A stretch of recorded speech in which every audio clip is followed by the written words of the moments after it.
So just what are the Celtics getting in Derrick White? I talked to Locked On Spurs host Jeff Garcia to get the answer right now on a bonus Locked On Celtics podcast. Be ever ready. Recognize the city of champs. Boston, baby, we do what you can't. Locked on number 18, Tatum and Brown, J-team. Step back, we gon' wet that and slay teams. Of course, the Celtics, who else could it be? Screaming like KG with the Larry O.B. Corrales above average, assessing the team status. Best daily pod, no cap, salary matching. Clutch like Bird the DJ, keep John on replay. Prime time, dapping up the truth on the sideline. Rainy J's, how it started, raising banners, how we finished. Locked on Celtics, pod, home of the winners.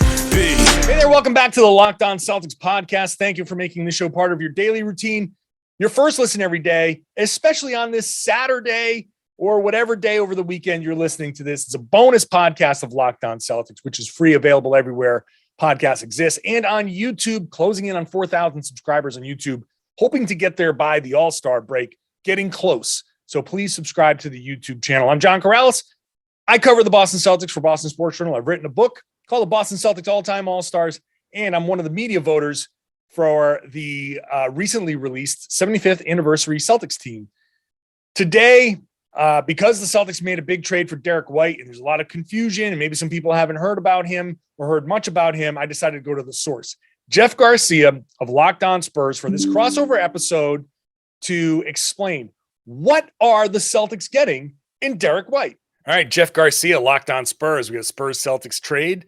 We have never been able to talk about a Spurs-Celtics trade. So this is new. This is fun.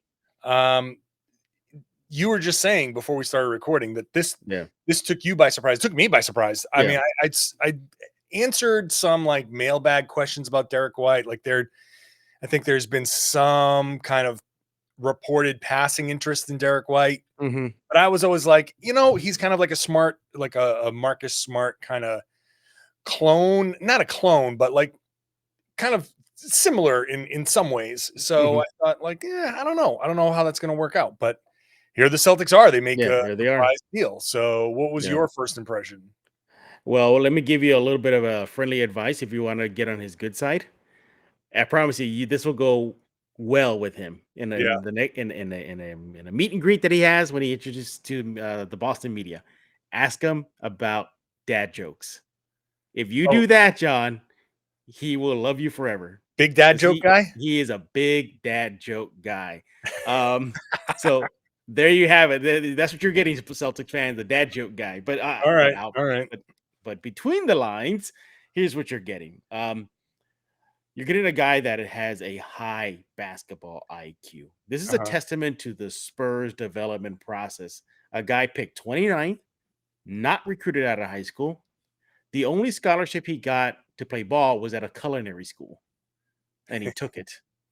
And he made it his way. He worked through the JUCO system, then he went to Colorado, and then that's where he took off. He's a big dude. He has a big guard. So you're going to like that. Not afraid to attack the paint, not afraid to mix it up with the big boys. I do disagree with you about the Marcus Smart thing. I don't think he's a Marcus Smart clone as far as intensity. He'll never get the way Marcus Smart gets as far as that raw emotion, talking trash. That's not his game. Right. He lets his game speak for itself. Defensively, we'll start on that side. That's where you're going to love him. This guy is one of the best in the league as far as drawing charges. That's his bread and butter. He loves that. Ask him about charges. He'll talk to you about that. He's lost several teeth in the AT&T Center. They're just thrown everywhere on the court because he's taking charges and he's not afraid. Also, on the defensive end, definitely plays the passing well, the lanes well, and can rebound. He can get you a good 4, 5, 6 rebounds a night. So you're going to like that. Blocks. He can definitely block some shots at his position. Yeah, he's a good shot blocker. Defensively, he's going to give it to your opponents once he puts on that green and white uniform. Offensively, again, tax the rim. Isn't afraid to dunk. Outside shot. Now we're talking a little bit of issues. Now he's not the best outside shooter, but it's serviceable. He's good. Right. He's good. He'll give you 1 or 2 threes a night. On a good day, which is good. Now, here's the caution. I will caution your listeners, though. This guy is injury prone. He has an injury, and talk about just dumb luck. Last season, I mean, he was just in and out of the lineup. Got hurt, this and that. But he has a toe injury. Okay, now that kept him out of several games 2 years ago. Came back last season, got going, was held out of preseason play. Held out the start of last season and finally got going. The same freaking day breaks the same toe. Breaks the same toe. Now, same toe, different injury on the same toe. So instead of breaking it on the top, I broke it at the bottom. Yeah. Okay. Yeah. That is a concern. So he can be a little injury prone. But he's fearless, very soft spoken. When you hear your guys and he does the post game, pre-game chats, whatever, he's not very boisterous. He's very like, okay, yeah, we did good. Yeah. But you don't really care about that. You care about what he's going to give you on the court. Right. And when I say he's like a Marcus Smart, I shouldn't have used the word clone. Yeah. I'd say Marcus Smart in that he's a really good defender. They're about the same size. They're they physically, I think they are similar. I think Marcus is a little more, I'll say sturdier, but they're similar size. Marcus is a better defender, but Derrick is a really good defender. Mm-hmm. Derrick is a really good offensive player, I think, and Smart is a good, like a little bit of the opposite. Like they both have similar skills, and neither is somebody that you're going to be like thrilled about shooting 3-pointers. Yeah. But if they shoot, I think if they shoot in the right. See, if I had him on a 3-point contest, I think I would give a little edge to Derrick, a slight. Right. Edge. I think career-wise, his numbers are better for sure. I think Marcus is good in the corners, and for some reason, Derrick is not good in the corner this season. Yeah, so. he's good everywhere else but the corners. Yeah. But which is fine because the Celtics have shooters in the corners, and if he's going to be taking above the break threes, then that's fine. And I am curious to see how he shoots playing next to Tatum and Brown versus being on a Spurs team where he's like one of the two primary. It's him and DeJounte Murray, right? So it's not like when you're playing the Spurs, you kind of load up against them and you say, all right, let's see what you can do. You can't, you're loading up against Tatum and Brown in Boston, and Derrick White's he's gonna have like a lot more freedom. Mm-hmm. What I like is he's not afraid to attack, and the Celtics have been very much a team that settles for most of the season. Now in this latest run that they've had, they have attacked more, but to have a guy on the team that pushes and attacks and goes to the rim and thinks drive first, man, I can't tell you how many podcasts I've done in the midst of the Celtics being mediocre where I've said literally they need a drive first mentality. They need to get their brains locked on the rim, then spray it out, and then swing and take those 3-pointers. Not take a 3-pointer and then figure out later on, maybe I should drive. So that I think is going to be a big deal for the Celtics. Right. Yeah. And I think he's going to thrive in the Celtics system because you mentioned you got those two wing guys, Tatum and Brown. I think that's going to really help his game because you hit it on the head. There was a log jam at the position in San Antonio. It was him, it was Murray, it was Lonnie, it was Vassell, it was now the emergence of Josh Primo. I mean, the Spurs are very high on this 19-year-old kid. But so there's a log jam. There was a log, and I think the deal also alleviated that jam. So now you're gonna let a guy like crossing fingers, Lonnie Walker pans out. That's for a whole other show on Locked On Spurs. But I did think that with Derrick White, he is the perfect fit for what Boston is needing right now. Yeah, I cannot think of a better player. He can just slide in seamlessly and will fit in with that crew. You got, his reunion with Will Hardy and Ime Udoka. So that's going to be really good for him. That's huge. Big. Yeah. I cannot emphasize that enough. That's a big thing. We'll continue this in just a minute. First, let me tell you about Shopify, which gives entrepreneurs the resources once reserved for big businesses. I know when I do my online shopping, I don't care what's on the back end. If it's 2 people or 2,000 people who work there, what I want is a business that's going to take my payment, process my shipping, get it out to me fast. So you need to compete with the big boys, and that's what Shopify does. Upstarts, startups, established businesses alike can sell anywhere, synchronize online and in-person sales, and effortlessly stay informed. Scaling your business is a journey of endless possibility. Shopify powers millions of businesses from first scale to full scale. You can reach customers online across social networks. They've got an ever-growing suite of channel integrations and apps: Facebook, Instagram, TikTok, Pinterest, and more. You can get insights as you grow your business with detailed reporting of conversion rates, profit margins, and beyond. It's more than a store. Shopify grows with you. This is possibility powered by Shopify. You can connect with your customers, drive sales, manage your day-to-day. If you go to shopify.com/lockedonnba, all lowercase, for a free 14-day trial, you'll get full access to Shopify's entire suite of features. Check them out. Grow your business shop with Shopify today. Go to shopify.com/lockedonnba right now. Shopify.com/lockedonnba.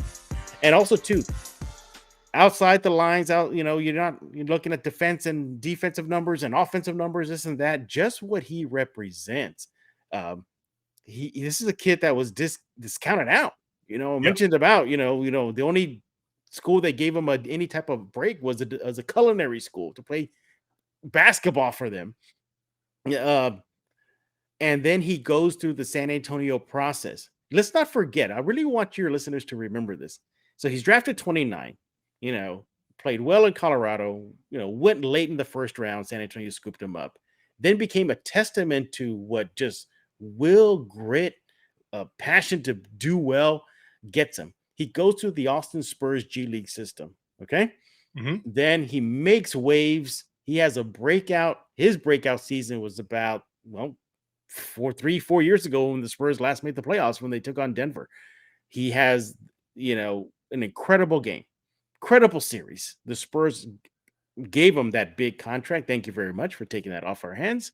And then he is an Olympian. You cannot forget that. He was with Team USA select team not too long ago. And let's not forget about this. He is technically a champion. He won an NBA G League champion with the Boston Spurs. He guided that team. It was him that took that team to the title in the G League championship game. You bundle all that together and then became somewhat of a face of the team for San Antonio in the last 2 years. He was considered part of the next gen, the next gen that's going to take the Spurs to the next level the way Timmy, Manu, and Tony did. So the Spurs really put him out on the forefront. They really ushered him out there. Okay, look, you got to make money to spend money. That's what happened here. The Spurs are in a rebuild. You guys are Boston's a different level. Yep. Well, Spurs are back at the bottom of the barrel, so they needed to get draft assets. So Spurs got that definitely from Boston. Then you guys got a player that you guys need for. I don't know how's it going for you guys. Are you in the play-in game or late in the late? Right now, it's like they're currently the 7th seed. They've won 6 in a row. Okay. He's gonna get you. He's gonna get you some wins. Yeah. Yeah. Sure. That's the thing. Like, so from the Celtics perspective, let me ask you this before I get into that, because I want to get your perspective on this. The Celtics gave up Josh Richardson, Romeo Langford, this year's first round pick, which is top 4 protected, so it's going to convey. Yeah, it's going to convey. Yeah, and then a pick swap in 2028. There's some chatter around here that it's an overpay for Derrick White. Do you think you guys got the appropriate amount for Derrick White? Do you think you got enough? Too much? Too little? What's your take on that? I think it was a little more than I expected. More than you expected? Okay. A little bit more than I expected, yeah. I think it was that second pick that threw me off. I was like, that potential pick swap. I think that's like, okay, interesting, but thank you, Ime and Brad Stevens and your relationship with. See, that's where relationships come in. You see Brad Stevens and Pop, and the Spurs brass, that really helped them. But no, I think it was a little bit of an overpay. on your guys' side, but again, the Spurs, they need all the help they can get as far as this rebuild, and it's going to help them. But I look at what Boston and San Antonio did, and this deal, it caught me off guard. I really thought you guys were going to be targeting a guy like Lonnie Walker. That's a guy I thought because we bring him in. Yeah. Was White the right piece this team needed, or do you think this team could have gone somewhere else? So I think Ime being there is part of this. The type of team that Ime wants to build is part of this. So one of my takes in my immediate reaction show that I did yesterday was this is an absolute commitment to Ime Udoka, right? So any Celtics fan who's been sitting there saying like, "Oh, I don't know about Ime. I hope they fire him after 1 year." Like, no. They just made a move that they're building towards what Ime is trying to do. They're going to give Ime every chance to execute his vision, and if that vision doesn't work eventually, then they can make a different decision. But so I think Derrick is established. He's kind of in the timeline. He's 27 years old. Yeah, 27 years old. Yeah, proven what he can do. He's under contract. I mean, for you guys, the contract seems like a lot, but I think for the Celtics, it's almost dollar for dollar. It's like it really is a few $100,000 off of what they paid Marcus Smart. So they now have a second contract there. So I think there's a couple of things going on. He's on for the Celtics, I think, a good contract. He's under contract for another few years. So you've got a long-term commitment. You're not doing a 1-year guy, or you have to make a decision on what to pay him or anything like that. He plays a style that the Celtics like. I think for the rest of this season, they can say, hey, you're going to come off the bench. Smart's a starter. You come off the bench. We'll overlap some minutes and you can be in the closing lineup. But right now, you're kind of mostly the backup. And then in the summer, the Celtics can make a decision if they need to, either in July or by the next trade deadline, because they have, like I said before, Derrick White and Marcus Smart are different players, but they're not too different. They give you a lot of the same things. So if Marcus Smart suddenly becomes necessary in a trade for a bigger name and you're trying to go for a third star and you get to keep one of those two, you can tell a team, which one of these two do you want? Because the other one can stay and you still have a guy who can handle the ball, pass the ball, attack to a certain degree, defend to a certain degree, depending on which one you keep. But you can get by on the same style with kind of either of those two guys. So there's some level of duplication there, but that duplication also, you can play them together because what I'm excited for sure is a closing lineup of Marcus Smart, Derrick White, Jaylen Brown, Jayson Tatum, and Robert Williams. And good luck scoring on that team, because that team will have like a defensive rating in the 70s. Like that team will not give up buckets. And if they do, you're gonna have to work your ass off for them. So that I think fits into what Ime is trying to do. And like we alluded to before, a big plus is plug and play. He's going to walk in here. He knows Ime. He knows Will Hardy. He knows the terminology. He knows exactly the mindset of what Ime is going for. He knows exactly what the expectations are. And he thinks that I think that the ability to plug him into this and execute what Ime is trying to do immediately is a huge deal. And I joked in yesterday's podcast, he can kind of act as like a translator, like Ime to Boston translator. Yeah. Where, no, I think these guys have gotten, used to what he's doing, but he's also like, yeah, I know what he's trying to do. Pop used to do this. He can kind of like, exactly. It's almost like kind of a go between. Yeah, I really do like that. Yeah. I think that's been kind of the buzz for this release of the fan base. Is White should be coming off the bench. To this day, I still think he should have been coming off the bench in San Antonio. I think you should have started, Murray and Lonnie, or Murray and Vassell. I think that would have worked better. They tinkered with it a few times in the preseason, but it never stuck. They always went with Murray and White because of the defensive numbers. I mean, those two guys together, good luck getting past them on the perimeter. So to hear you say that he's going to be coming off the bench, that's interesting. I really want to see if he thrives in that role. Like if he is the sixth man, I think that is really going to help his game so much.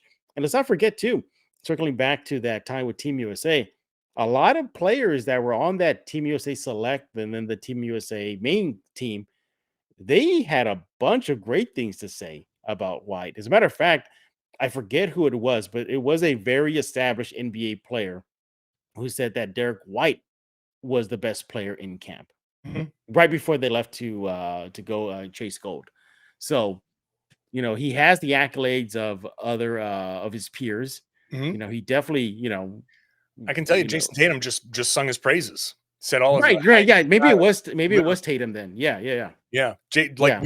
Before we record this, we just talked to Jayson Tatum, and he was like, "Yeah, high IQ guy.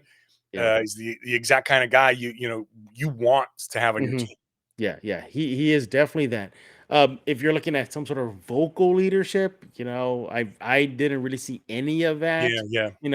Because I think that was just de facto DeMar and Ime or in this case Murray. So I'm interested to see if Ime wants him to be that way. I just don't see it out of him because of just his personality. He's soft spoken. Sure. He's just a guy. He's not going to be that Kevin Garnett back in the day. Right. He's not going to be a Marcus Smart. He's not going to be a Draymond. He's just not that. He's not that. And even when he does spectacular plays, very, I think I count on one hand where he's really been very, emotional about it. Yeah. He'll pick up charges, and that's where you'll see him love it. He'll do this a lot. He'll get the hit, call the charge on the opposing player, and he'll stay on the court, look at the ref, and go. And once he gets the call, he'll go. That's his emotion right there. That's what he'll do. He loves that. So Marcus Smart's gonna love that dude. Yeah, like Marcus Smart's gonna love that dude so much. That's gonna be such a huge thing. Because let's look at everything you've said. Is this guy? When you say this guy loves to take charges, like immediately I think, oh well, Smart's gonna love. Boston's gonna love him. Like any guy that's willing to step in there and take a charge. It's one of the things that gets. I mean, most arenas get like this too, but the Celtics in TD Garden, in a clutch moment, they're driving. The other team has a chance to make a run, and somebody steps in and they take a charge. You see the ref do the other thing, and it's like whole place explodes. It's a great defensive play, better than a block in some ways. Like a blocked shot or anything like that, or steal. Like to get that, like there's that anticipation of what's it going to be. Offensive foul. Yeah. I think that's going to be huge. I think that's going to go over well with the Celtics. And then offensively too, whenever he does like spectacular play or some circus shot or something like, and once it goes in the hoop, he'll just be okay. Yeah, okay. Like that. That's it. And then it'll be like a Murray or a Vassell or DeMar DeRozan when he wore the uniform that would have to come up to him and be like, "Did you not just see what you just did?" But on the defensive end, if he's picking up charges, and if he's getting those blocks, that's where you'll see him be a little bit more emotional about those plays. But overall, a guy that's been through it with Pop. Should be a seamless transition to Will Hardy and Ime. And I think you guys are going to love him. We'll wrap it up with Jeff Garcia and this discussion on Derrick White when we come back. First, let's talk about Built Bar. This is the time of year that most people give up on their New Year's resolutions. Not this year. We're going to stick to our resolutions, aren't we? We're going to get a Built Bar. We're going to go to the gym. We're going to work out, and we're going to have a Built Bar afterwards because those 130 calories in a Built Bar or somewhere in that range for a Built Bar, it's not going to blow out what you do in your cardio. The 17 grams of protein, it's going to feed your body, give your muscles what they want. 4 grams of sugar, 4 net carbs, not going to convert into the fat that we're trying to lose. I'm trying to lose it. I admit I'm trying to lose it. Every winter, I pack on my weight, and then I got to try and get it all out.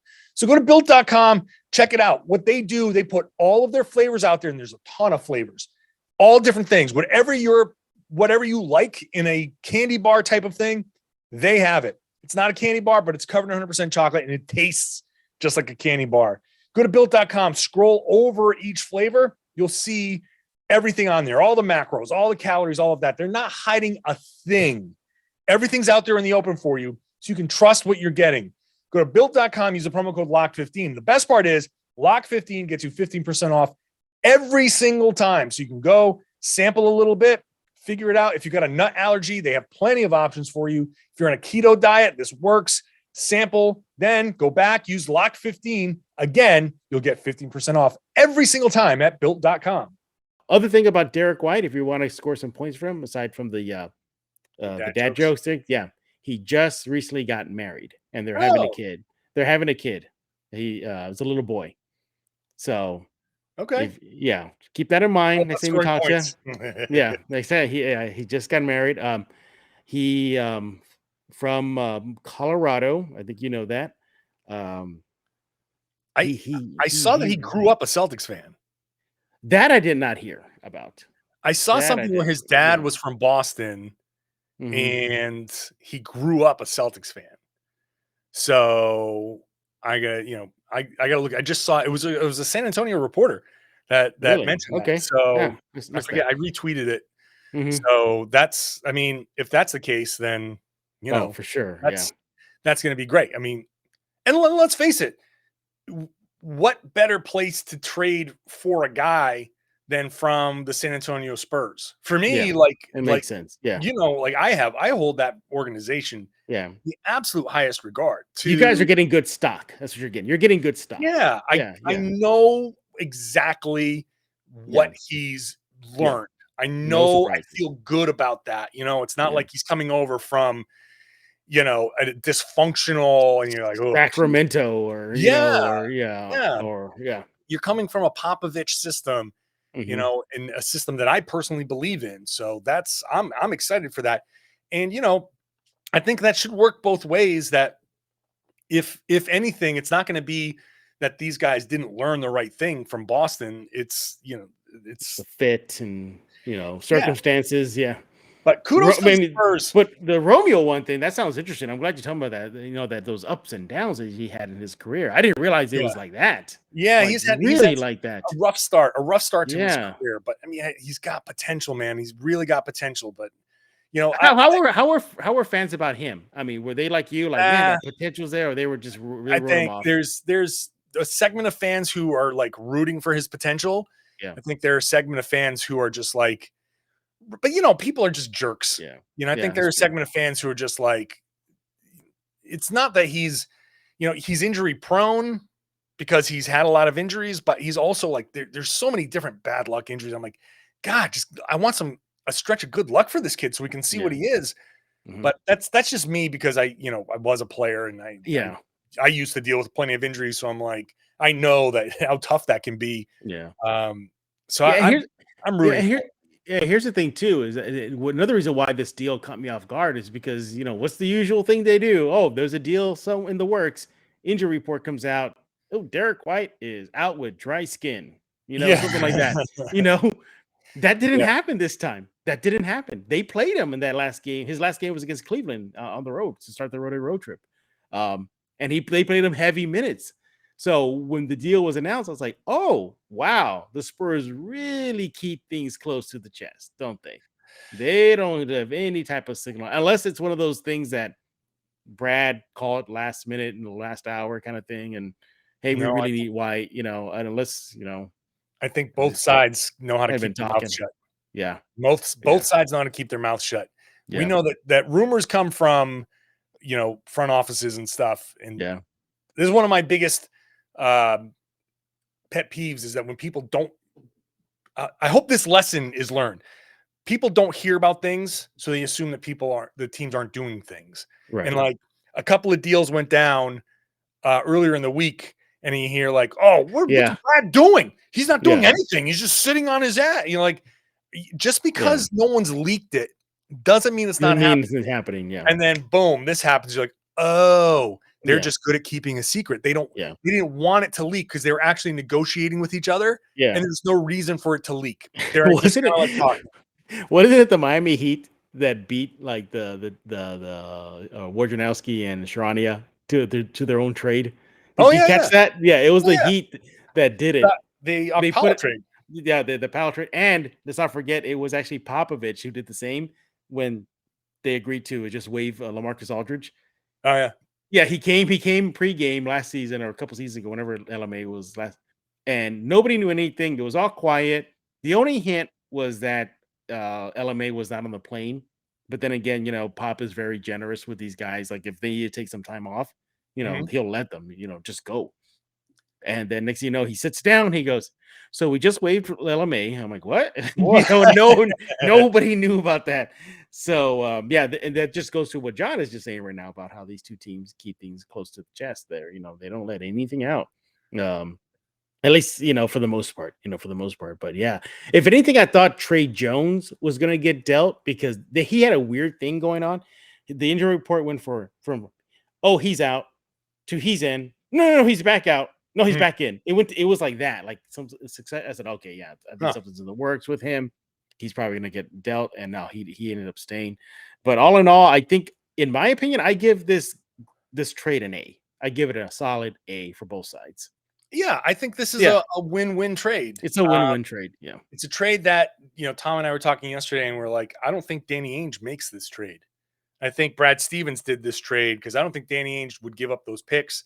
I don't think Danny was comfortable anymore with what you just said. Yeah. This is an A for both sides. The Celtics get a player that that can help right now, really help and plugs right on in. Yep. And the Spurs get what they want. They get the picks. They get a guy that can flip. They get a young player to take a chance on, take a flyer on. Perfect. Works for both sides. Like, okay, works for you, works for me. Yeah. And that's why this doesn't get out into the media.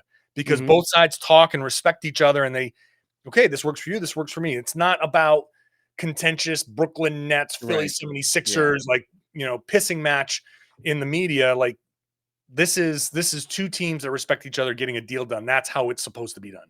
Yeah, exactly. So I think it's a win-win. Everybody wins. The Spurs, Boston helps the Spurs kind of hasten this rebuild that they're going through, because it's tough, John. This is only, what. I tell young Spurs fans this. I go, you guys, you're 35 and under kids. You get to you grew up basically out of the womb. You were like, oh, big three time. This is awesome. Yeah. This is awesome. And then even when the big three was ending, Kawhi Leonard time, woohoo, LMA time. And then now this is their rebuild, and they're like, oh my God, 20 wins on the season. And I go. Your rebuild, kids, is gonna be less painful than what the Spurs had to go through pre-Robinson. When I was just talking about this on Locked On Spurs, or talking about the difference in rebuilds here, where the Spurs back in the day before Robinson were so enthusiastic that they got a busted up, worn out, warranty expired microwave Vinnie Johnson. That was the big haul for the Spurs in the season. So it's just good to see that Boston, in this case, is going to help San Antonio with the picks. Hopefully the rebuild is not as bad, long, drawn out. And Boston, good luck. Take care of Derrick White. He's going to give you everything, man. He's going to do it. Again, his shooting can be streaky. Get ready for that. Yeah. And you're going to have nights where you're going to be flipping a pillow over there and be like, Derrick, what are you doing taking that shot? But then you'll be like, oh, you look at the stat. He had 3 charges. He picked up 3 charges on, he had how many rebounds? You're going to have one of those nights. But when he's on, man. And he plug and play. Good luck, guys. You're going to love him. Hey, thanks to Jeff for getting us the skinny on Derrick White. I still think this is going to be a good trade. I think ultimately the Celtics did all right in this trade, and so did the Spurs.